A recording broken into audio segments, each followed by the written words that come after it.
They tell you submission is weakness. But what if the most dangerous woman in the room is the one on her knees, the one who knows exactly how much power she's choosing not to use? Mylis Corvain's wrists didn't burn beneath the iron cuffs as she knelt in the bloodstone court. She'd perfected stillness. Prisoners didn't flinch. They survived. Then Chaol Thorne's eyes found hers across the execution chamber. The bond ignited like wildfire consuming dry bone. Her wolf snarled. The chains rattled, iron singing against stone like a death knell. Every predator in the court stilled. They'd felt it, that violent recognition of fate claiming what it wanted. The War Alpha's pupils dilated, black, devouring silver. His breathing turned ragged. He moved toward her, compulsive, predatory. Like every instinct in his body had locked onto a single target, and nothing else in the world existed. Mylis's pulse hammered. This was it. The moment condemned wolves prayed for in the dark, being chosen by the most brutal alpha in the southern wastes, being claimed, Kyle stopped, 3 feet away. His shoulders went rigid, every muscle coiling tight like a bow, drawn past breaking. His hands flexed at his sides, claws sliding free before he forced them back. His wolf was fighting for dominance. She could see it in the silver bleeding through his irises, the way his jaw worked like he was physically swallowing back the instinct to drop to his knees and taste her throat, but he didn't. The executioner, blind to the war raging in Chaol's body, raised the ceremonial blade. The War Alpha has passed judgment. Death by... No. Kyle's voice was gravel and violence. Every breath in the court held. Mylis's wolf keened mate with such desperation she felt it in her bones. He closed the distance in 2 steps that devoured stone and ceremony, stopped close enough that his heat pressed against her like a living thing, far enough to maintain the illusion of choice. "You'll serve my house," he said. Then lower, only for her, his voice raw as an open wound. "This bond means nothing. You're a war prize, nothing more." But his scent betrayed him. Smoke and steel and something darker, something hungry that made her skin prickle with awareness.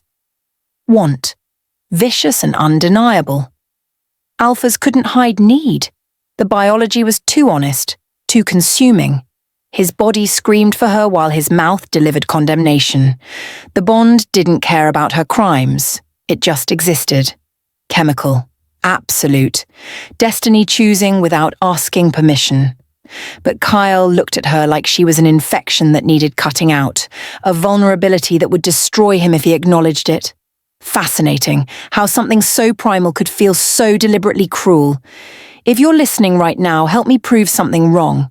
My mother once said I'd never reach 1,000 subscribers, but I believe stories like this, the quiet ones, the forbidden ones, the ones that burn slowly in the dark, deserve to be heard. Subscribe to Midnight Alpha Stories and help turn whispered tales into something that can't be ignored. Now, let's continue. "Take her to the kennels," Kyle ordered, turning away. His voice sounded wrong, hollow. The court erupted in approving snarls. Mylis knelt in the center of 30 predators, humiliation and fury braiding together in her chest.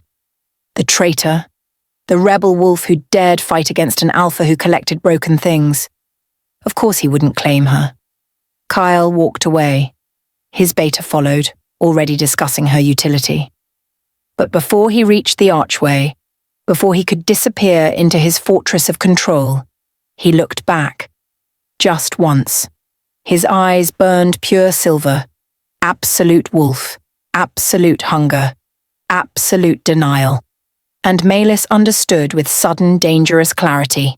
He didn't chain her because he didn't want her. He chained her because he wanted her so violently that claiming her would mean admitting he'd finally found something he couldn't conquer. Because desire without honesty isn't strength. It's just fear dressed in cruelty. Sometimes the cruelest prison isn't iron and stone. It's wanting someone you've convinced yourself deserves your hatred. And discovering your body recognizes home in the enemy's hands. Kyle hadn't fed in 5 days. His wolf tore at his control. Release her. Taste her. He refused. He'd built an army on discipline. Then her scent drifted through the war room, and his hands moved to the door before conscious thought caught up. Blood tasted like poison without her fear to sweeten it. His soldiers learned to avoid him after he'd torn through sparring partners like they were made of paper. The bond was a disease rotting him from the inside, turning every breath into her defiant amber eyes, the way she'd knelt in chains while he sentenced her to servitude in front of his entire court, the way his wolf had keened when he turned away. Vixara came to his chambers the 5th night, leather and bare skin promising distraction. She was vicious, battle-tested, everything he'd always chosen over fate's weakness. His body rejected her. She pressed against him. He felt nothing. Worse than nothing, his wolf snarled wrong and his cock stayed stubbornly, humiliatingly soft. She left with murder in her eyes. He stood alone in the dark, hating himself and hating Malis more for exposing how deeply she'd already burrowed beneath his skin. 3 levels below, Malis cleaned weapons in the armory. Punishment for bewitching the war alpha, Barrack's gossip was a living thing. Her shoulders ached constantly, phantom chains she couldn't shake. Her wolf whined pathetically, begging her to submit, to beg for his touch, but Malis was more furious than desperate. She heard it through the stone that night, Vixara's snarled accusations, Kyle's damning silence. His body wouldn't accept the substitute, wouldn't respond, wouldn't betray the bond his mind kept denying. Good. Let him starve. Malis was inventorying blades when his scent surrounded her. Smoke and steel and starvation. She didn't turn, didn't acknowledge him. "You're dismissed," Kyle growled from the doorway. "This is my shift," Malis said, voice flat. "You don't get to banish me because your wolf won't heal." He moved closer. She smelled leather and violence and hunger so thick it made her dizzy. Her treacherous body responded, heartbeat stuttering, breath catching, heat unfurling low and dangerous.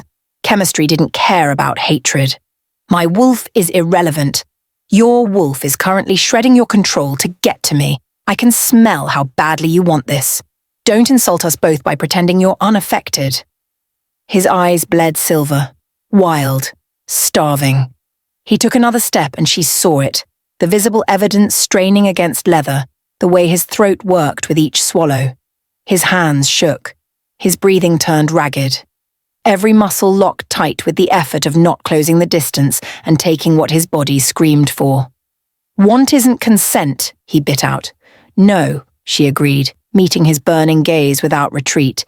"But cruelty is a choice. And you made yours.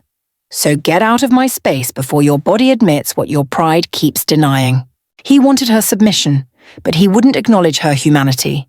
And she'd learned young. Desire without recognition was just ownership wearing hunger's mask. Kyle left, but not before his fingers grazed her wrist, brief, searing, deliberately possessive. That night, Malis's wolf snarled defiance, and 3 levels above, his answered with violence. The bond didn't care about hatred. It was tightening, consuming, inevitable. And both of them were drowning in the fight. Sometimes losing everything is the only way to discover what was buried all along. Sometimes chains don't break you. They just reveal the strength you'd forgotten you possessed. Malis found the soldier dying in the rubble. Shadow venom. Minutes left. She'd never killed with mercy before, didn't know she could. But her hands moved anyway, glowing black, pulling the death into herself. The agony was transcendent. Liquid darkness racing through her veins, turning her blood to ice and ash. The soldier gasped, consciousness returning to his eyes. Malis collapsed beside him, shaking, her palms still radiating void-black light that shouldn't exist. Death Weaver, rarer than alpha blood, more dangerous than armies. And it had awakened the night Kyle chained her. She knelt in the rubble, staring at her glowing hands, and understood with brutal clarity. The bond had been smothering this. Fated mate bonds could cage dangerous wolves, keep them contained and controllable and leashed. Kyle's rejection hadn't destroyed her power. It had unleashed it. What if his cruelty was the catalyst she'd always needed? 3 miles away in the fortress, Kyle was deteriorating. 30 pounds of muscle gone in 3 weeks. His hands trembled constantly. Torrin found him collapsed in the blood pit, too weak to shift. The war healer's verdict was viciously simple. If you don't claim your true mate in 20 days, the bond will kill you. Kyle's laugh was razor-edged. Then I'll die, Torrin slammed him against the stone. You're willing to destroy this army because you're too stubborn to admit you need her? It's not about need. It's only about need. You're terrified of needing something you can't dominate, so you'd rather die than admit you were wrong. Kyle had no answer, because Torrin was right. The shadow plague hit on the first night of the dead moon. Vicious. Unstoppable. Soldiers collapsed mid-battle, veins turning black, hearts stopping. The war healers were useless. There's one who might save them, Torrin said quietly. A Death Weaver. Kyle's chest constricted. No. She's the only one immune to shadow venom, the only one who can absorb death without dying. I won't crawl. Then soldiers will die. Your pride or their lives. Choose. Kyle found Mylis in the medical tent she'd claimed in the lower barracks. She didn't look up when he entered, didn't acknowledge his presence, just kept mixing poisons with methodical precision. I need your power, he said. The words tasted like submission. No. Simple. Absolute. Soldiers are dying. And whose fault is that? She finally met his eyes. No fear, no yielding. You built an army on dominance instead of loyalty. Not my concern. I'll release you. I don't want freedom bought with debt. Then what do you want? She smiled, vicious as a blade. I'll help. Under my conditions. Kyle's jaw locked. Name them. 1. You don't touch me. 2. You don't command me. 3. The second you try alpha compulsion, I walk and your soldiers die. Sign the blood contract. He stared at the parchment. His wolf raged unacceptable. Every instinct screamed to pin her down, force submission, make her obey. But soldiers were dying, and he'd already caged her once. He signed. His hand shook, fury or desperation she couldn't tell. Boundaries weren't rebellion, they were terms. And people who truly valued you, they respected them. They worked side by side for the first time. Mylis healing, hands glowing black as she pulled death from broken bodies. Kyle coordinating evacuation, carrying casualties, following her orders without resistance. Every accidental touch sent voltage through both of them. Every shared look sparked violence. His body betrayed him constantly. Scent thickening with need. Posture angling toward her unconsciously, eyes tracking her relentlessly like she was the only threat worth watching. And Mylis realized with dark satisfaction, this would be exquisite torture. For both of them. The most dangerous lies aren't the ones we tell others. They're the ones we tell ourselves, especially when our bodies are screaming the truth we're too terrified to claim. The raid hit without warning. Mylis and Kyle were trapped in the border outpost. Alone. 1 room, 1 bedroll. No escape. And his body was starving for her. The attack had obliterated every safe house within miles. This stone cell was all that remained, barely large enough for 2 people with dying embers, dwindling rations, and a bedroll that suddenly seemed impossibly small. Kyle immediately claimed the floor, spreading his war cloak over frozen stone. Don't be stupid, Mylis said, stoking the embers. You're already dying from bond rejection. Hypothermia will finish what your pride started. I'll survive. Your stubbornness isn't worth freezing to death. Get on the bedroll. His jaw locked. I signed a contract. No touching. Then keep your hands to yourself. But I'm not explaining to your army why their war alpha died of pride 3 feet from a perfectly good bedroll. He moved in, stayed rigidly on his side, a careful 12 inches of space between them. It might as well have been blades for how aware they both were of it. Neither slept. Kyle's breathing turned ragged within minutes. His body responded to her proximity with brutal honesty, trembling, heating, hardening. Every shift of leather was agony. Every accidental brush of skin sent electricity through both of them. The bond amplified everything when they were close.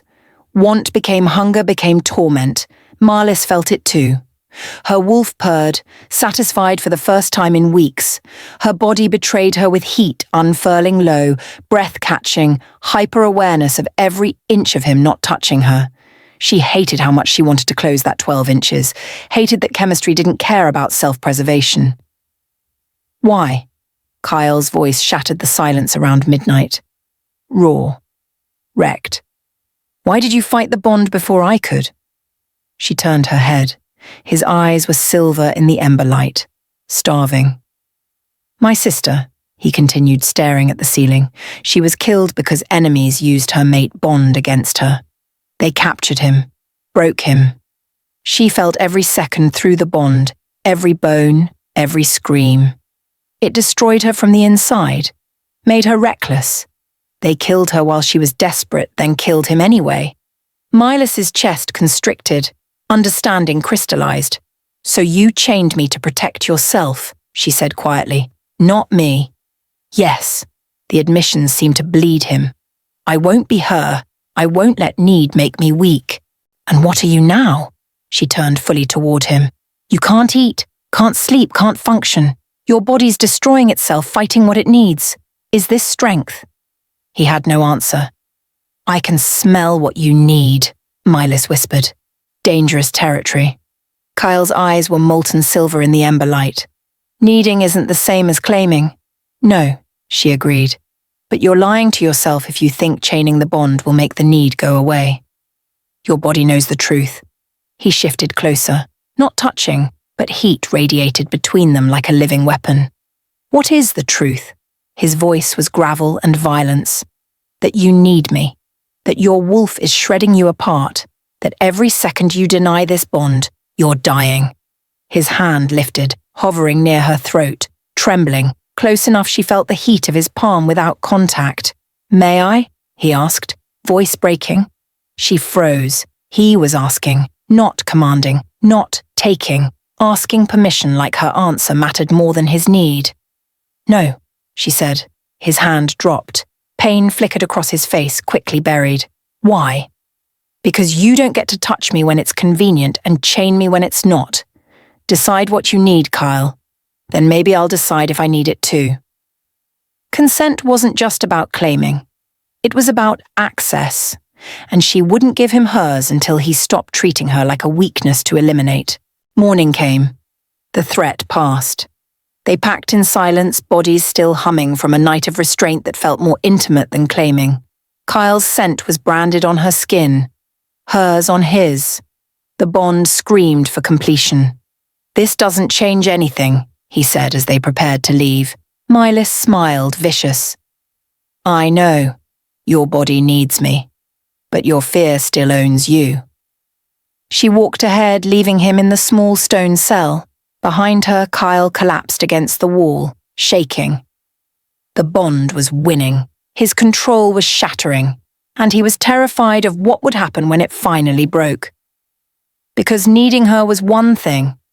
Admitting it? That required a courage he wasn't sure he possessed. The cruelest betrayals don't announce themselves. They sharpen blades in silence. They pour your wine. They wait until you're vulnerable enough that the killing blow feels like kindness. Milas's death powers were fading, not from overuse, from poison. Someone wanted her eliminated, and the prime suspect wore war paint. It started small, magic stuttering during healing sessions, chest pain that had nothing to do with the bond's ache. Her hands glowing dimmer each day, black light flickering like a dying star. She ignored it until she collapsed mid-weave, a soldier's life hanging in the balance. Torin found her in the war archives, researching her symptoms with methodical desperation. Shadow rot, she said, voice hollow. Targets Deathweaver bloodlines specifically, kills slowly, untraceably. Who has access to that? Torin asked, though his face said he already knew. Only someone with military resources. Malis met his eyes. Only someone with everything to lose if I survive. Torin's investigation took 3 days. What he found painted a picture of calculated violence. Vixara had orchestrated the shadow plague to force Kyle to need Malis. Then poisoned Malis's rations to ensure she'd die the moment the plague was cured. Eliminate the true mate. Secure the commander's position. Simple, vicious, effective. The confrontation happened in Vixara's war tent. She didn't bother denying it. He'll never claim you, Vixara said, sharpening her blade. You're a rebel, a prisoner, dangerous. I'm offering him loyalty, stability, everything a war alpha needs. You're offering him murder, Malis corrected. I'm offering him a future without the weakness of a fated bond. Vixara's smile was blade sharp. You think he needs you? He's terrified of you, of what needing you makes him. I'm saving him from himself. By killing me? By removing the liability? Vixara shrugged. Nothing personal. Kyle learned about the poisoning from Torin. For the first time since his sister's death, protective instinct obliterated strategic calculation. His wolf erupted. Someone had hurt his mate, and suddenly nothing else mattered. He found Malis in the medical tent, pale and weakening, still trying to save others while dying herself. You're poisoned, he said, not a question. Observant. She didn't look at him, kept mixing antidotes with trembling hands. Vixara will be executed. I don't need your vengeance. I need the cure. There isn't one. Shadow rot is lethal. Her hands stilled. How long? Days? Maybe less? Silence stretched between them like a blade. Then Kyle did something he'd never done. He knelt. Stripped of dominance, of control, just a man facing the consequences of his choices. Let me try, he said. Alpha blood can neutralize some poisons. If you bond with me, Malis finished, you'd have to claim me, fully, the thing you'd rather die than do. You're dying because of me, because I chained you here, because my choices painted a target on you. So, this is guilt. This is responsibility. She laughed, bitter and broken. I don't want your pity bond. It's not pity. Then what is it? She finally met his eyes, amber clashing with silver. Do you need me? Or do you just need to stop feeling guilty? He had no answer, because he didn't know anymore where guilt ended and need began. Love born from guilt isn't love. It's debt. And she deserved more than a man who only claimed her when she was dying. I won't bond with you to save my life, Malis said. Find another way. Kyle's wolf howled. Rejection. From her this time. The brutal irony wasn't lost on either of them. There is no other way. Then I'll die unchained. She turned away, shoulders rigid with a dignity that destroyed him.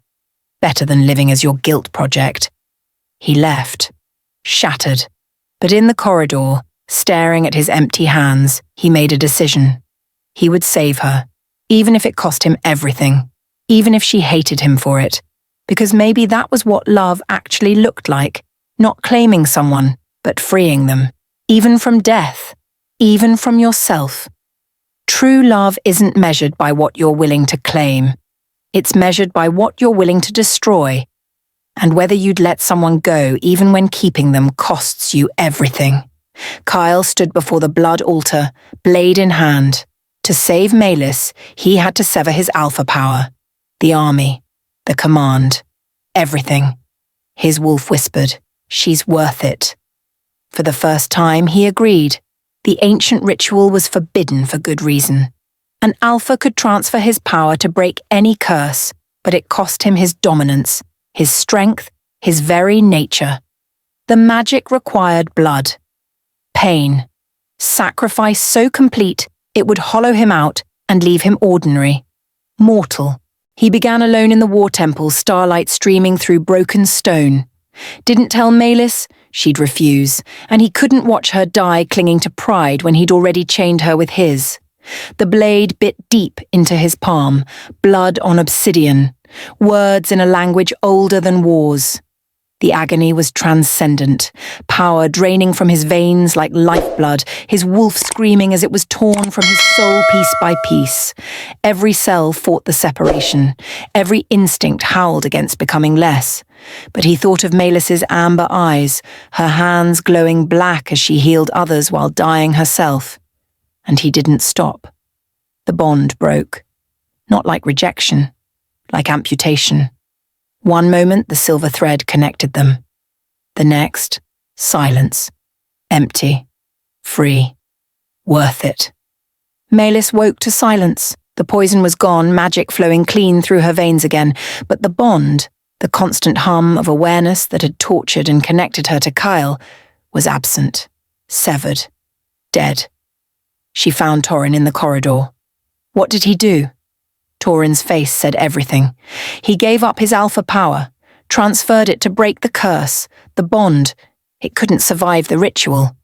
Where is he? Gone. He left the fortress. Said you deserved better than a man who only knew how to take choices from you. Before Milas could process that, Raven arrived. The rogue alpha had steady eyes and offered sanctuary without strings. My pack welcomes freed wolves. No bonds, no fate, just choice and healing. You'd be safe there. She should feel relieved, free. Instead, she felt hollow. She found Kyle in the abandoned training grounds. He looked destroyed, thinner, older, mortal in a way he'd never been before. No silver in his eyes, no alpha presence, just a man who'd stripped himself bare to save her.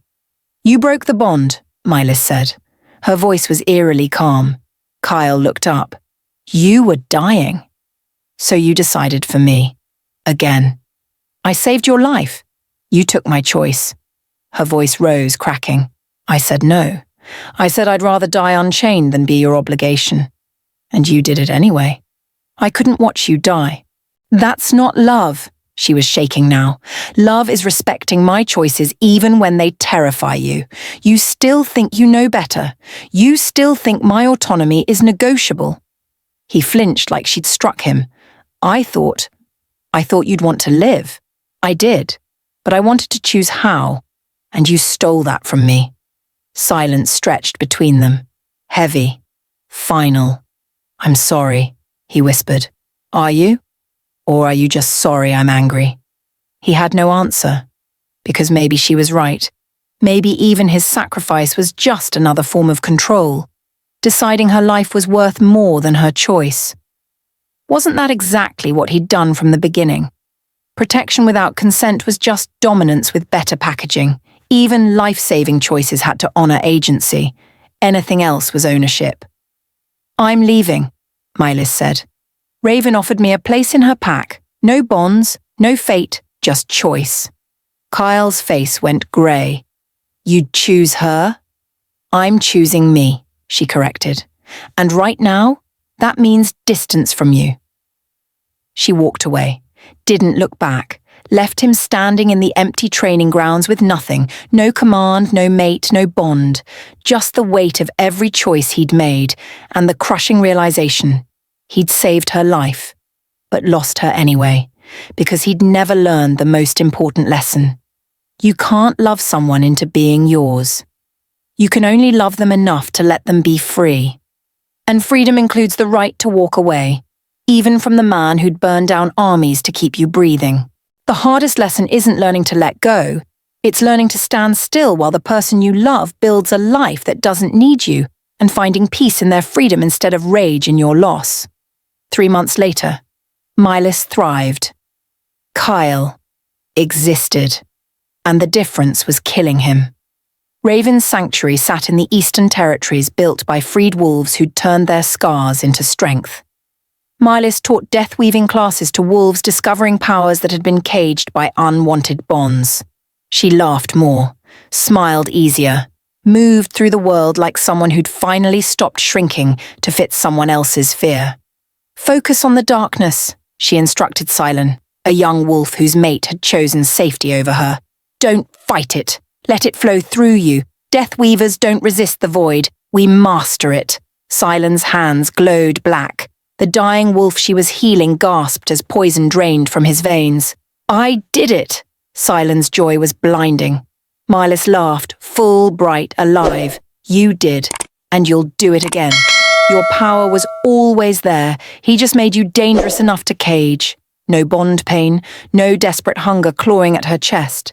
Just peace, purpose, a life built on her own terms. Raven respected her boundaries with careful consistency. Offered partnership, not possession. Asked before touching. Listened when she said no. Never made her patience feel like a debt she owed. You don't have to decide anything, she'd told her early on. I'm here because I want to be. Not because I'm waiting for you to reward me for basic decency. 300 miles west, Kyle sat alone in a rented room above a weapons forge. No soldiers, no command, no purpose beyond existing through another day. He stared at nothing, hollow and grey, surviving but not living. The contrast was stark. Milas had bloomed in his absence. He'd withered without her darkness. Redemption, he learned, didn't announce itself with violence. It started with quiet, grinding work that nobody witnessed. Kyle took a job as a guard protecting rogue packs, the wolves too weak or too dangerous to fit in traditional hierarchies. The ones he'd eliminated when he was War Alpha. No grand gestures, no declarations, just showing up, doing the work, learning that strength wasn't dominance, it was service. An elder wolf taught him to build barriers. A mother showed him how to calm terrified children. A rogue alpha explained pack dynamics he'd never bothered to understand when power came easy. You were a terrible War Alpha, the rogue said bluntly, but you might make a decent man, if you remember you're not owed anything just for suffering. Kyle swallowed his pride. Teach me. The diplomatic meeting was neutral territory, representatives from 5 packs negotiating ceasefire agreements. Kyle was assigned as perimeter guard. Milas attended representing Raven's sanctuary. He saw her across the clearing and forgot how to breathe. She was radiant, black hair braided with obsidian beads, amber eyes clear and confident. She moved like someone who knew exactly who she was and didn't need permission to exist. The difference 3 months made was staggering. She saw him, paused, then continued her conversation without flinching. During the break, he approached. Careful, distant. You look well, Kyle said. I am. Milas's voice was neutral, not cruel but not warm, matter of fact. I'm glad, and he meant it, even if it destroyed him. Silence stretched. She studied him with the analytical gaze he remembered. You look different. I'm no one now, just Kyle. No title, no power. How does it feel? He considered the question honestly. Lighter and terrifying. She almost smiled. That's growth. Is it enough? His eyes searched hers, hope desperate and fragile. For you to consider? No. Firm but not unkind. I'm not a prize you earn through suffering. I'm a person deciding if I trust you. And trust isn't built in 3 months. He nodded, swallowed past the tightness in his throat. How long? I don't know. Maybe never. Maybe someday. But it's my timeline, not yours. Understood. Healing wasn't a performance for someone else's benefit. It was something you did for yourself. And if someone truly loved you, they'd wait, without resentment, without keeping score. As Malis turned to leave, Raven appeared, offering her arm with easy affection. She took it. They walked together, comfortable and whole. Kyle watched. His wolf, broken, powerless, barely a whisper now, whimpered. Every instinct screamed to follow, to interfere, to demand she choose. But he didn't move, didn't follow, didn't demand, didn't interfere. For the first time in his life, he let her go, without trying to control the outcome. And in that moment, Milas glanced back, just once, saw him standing perfectly still, not chasing, not claiming, respecting her choice even when it hurt. Her heart wavered, because the man who could watch her walk away with someone else and still wish her freedom. That was a man who'd finally learned what love actually meant. The question was, had he learned it too late? Love isn't proven in grand declarations. It's proven in the moment danger arrives, when you run towards someone's pain without asking what you'll get in return, when protecting them matters more than possessing them. The assassins came for Malis at midnight, Vixara's allies, vengeful, vicious, loyal to a dead commander's memory. And Kale was 3 miles away. But he felt it. Phantom bond, or just knowing. He ran. The attack was coordinated. 20 wolves, trained killers, descending on the sanctuary while most of its defenders slept. They wanted Milas's blood for Vixara's execution, wanted to prove the rebel had corrupted their commander's mind, destroyed their military alliance, ruined everything. Raven fought like death incarnate, but she was outnumbered, and her wolves were healers, not warriors. Milas used her Deathweaver powers to absorb injuries as they fell, pulling blade wounds and broken bones into her own body to keep her people alive. But it was draining her, black light flickering, dimming with each life she saved. Kyle arrived without ceremony, no alpha power, no supernatural strength, just a man with a blade and desperation carved into every line of his face. He didn't announce himself, didn't waste time on shock or questions, just threw himself into the fight beside Raven. Right, Milas screamed. Kyle pivoted right instantly, no hesitation, no ego, just trust. The assassin's blade missed by inches. They fought in synchronized violence, Raven calling strategies, Kyle executing them without argument. 2 alphas working together instead of competing, both protecting the same woman for different reasons, both knowing she belonged to neither of them. Milas collapsed, drained from healing a dozen mortal wounds. The black light guttered out. An assassin saw his opening and lunged, blade aimed at her exposed throat. Kyle threw himself between them. The blade pierced his chest, punching through muscle and scraping ribs. He didn't scream, didn't retreat, just positioned his body as a shield over hers, taking the violence meant for her without flinching. "Stay down," he growled at the assassin through gritted teeth. Raven finished the threat with brutal efficiency. Silence fell. Bodies littered the courtyard. The survivors fled into the darkness. Milas stared up at Kyle, bleeding, kneeling over her like a broken guardian. "You came," she whispered. "Always." His voice was wrecked. "Even if you never want me, I'll always come." Her hands moved on instinct, black light reigniting as she pressed them to his wound. The healing hurt. She was too depleted, pulling from reserves she didn't have, but she couldn't watch him bleed for her and do nothing. Raven approached slowly, watched them with knowing eyes. When Malis finished healing Kyle's chest, Raven knelt beside her. "I love you," Raven said quietly, "but you'll never love me the way you love him, and I won't be a substitute." "Raven, it's okay," she smiled, sad but genuine. "You deserve someone you choose with your whole heart, not someone you settle for because she's safer. I deserve that too." She left with dignity. No bitterness, no manipulation, just a woman recognizing when to step aside. Milas and Kyle sat alone in the blood-stained courtyard. Her hands still glowed faintly black, pressed to where his wound had been. He didn't pull away, didn't assume touch meant forgiveness. "Why did you come?" Milas asked. "Because you were in danger." "You're not my alpha anymore, not my mate. I'm not your responsibility." "No," he agreed. "You're not, but you're the person I want to protect. Not because you're mine, because I choose to. Every day. Even if you never choose me back." Her breath caught. "That's different." "I know."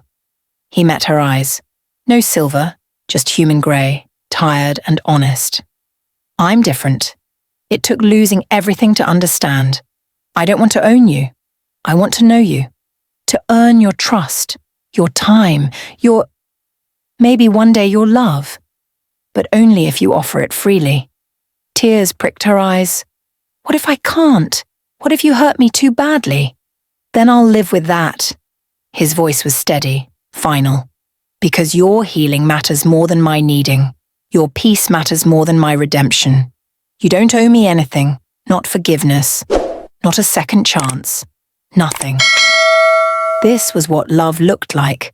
Not fate, not obligation, choice, made daily, without guarantee, without the safety net of destiny forcing someone to stay. Ask me again tomorrow, Mylis said, voice shaking. Ask you what?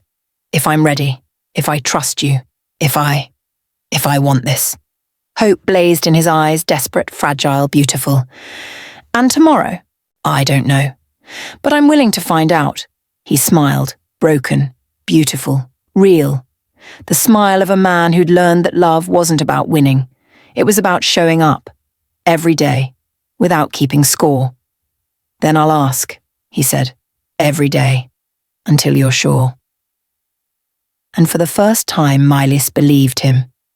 Because the man who'd take a blade meant for her and ask for nothing in return, that was a man who'd finally learned what it meant to love someone more than he loved controlling the outcome. The question was, could she risk her heart on someone who'd already broken it once? Or was giving him a second chance just another way of betraying herself? Tomorrow she'd start finding out.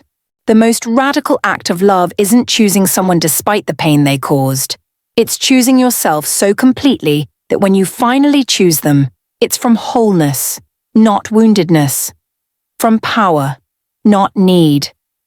Winter returned. Full circle to where it began, but everything had changed, especially her.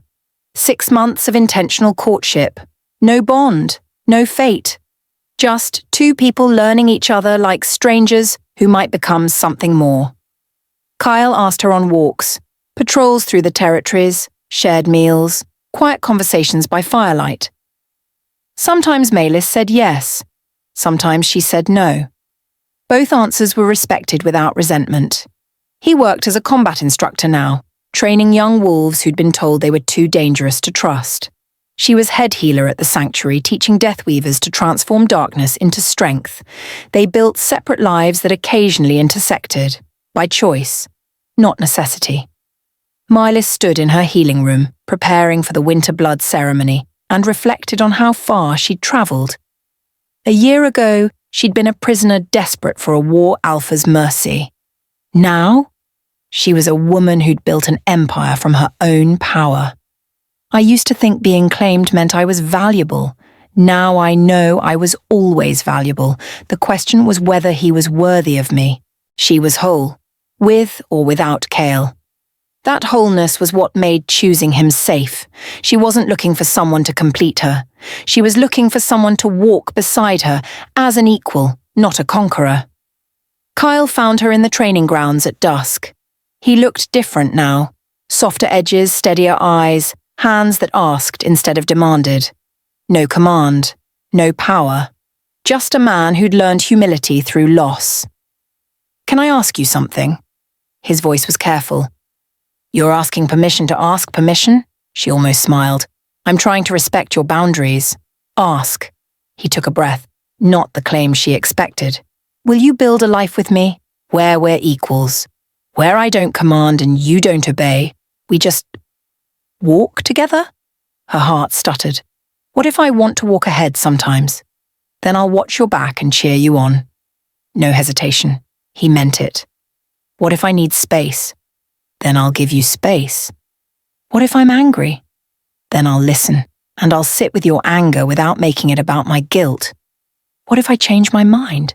Then we renegotiate, or we walk away." He met her eyes. "I'm not asking you to promise forever. I'm asking you to choose me today, and tomorrow, and the day after, for as long as it feels right." This was what she'd needed all along, not fate forcing them together. Choice. Daily, deliberate, revocable choice.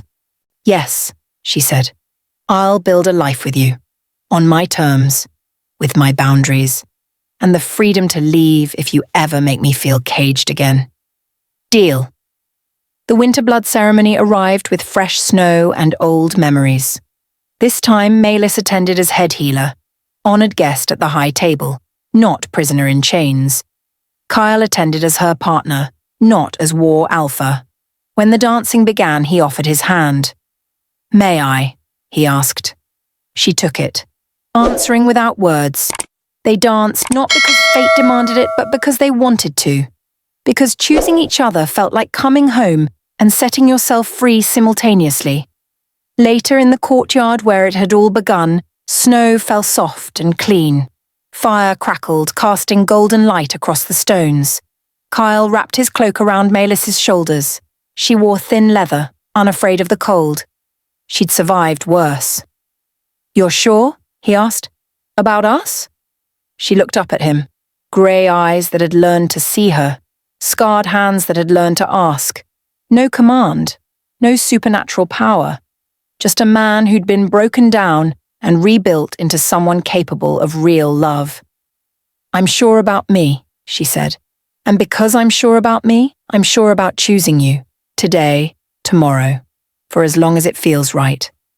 And if it stops feeling right, then we renegotiate, or we walk away, but we do it with honesty, not obligation." He kissed her forehead, gentle, asking permission even in tenderness. She leaned into it, answering, accepting, choosing. The bond was gone, that biological imperative that had tried to force them together while they were both broken. But something better had taken its place, something stronger than fate, freer than magic. Choice. They say fated mates are written in the stars. But I learned something better. You can choose your fate. You can choose your love. And the person who's worthy of you, they'll choose you back, every single day. Without magic, without bonds, just free will. And that's the strongest magic of all. Because destiny is beautiful. But choosing someone when you could walk away, when nothing is forcing you to stay except the fact that you want to, when you're whole enough to leave but brave enough to stay, that's not fate, that's love. The kind you build, the kind you earn, the kind that asks instead of demands, that respects instead of possesses, that frees instead of cages. The kind worth fighting for, the kind worth choosing, every single day.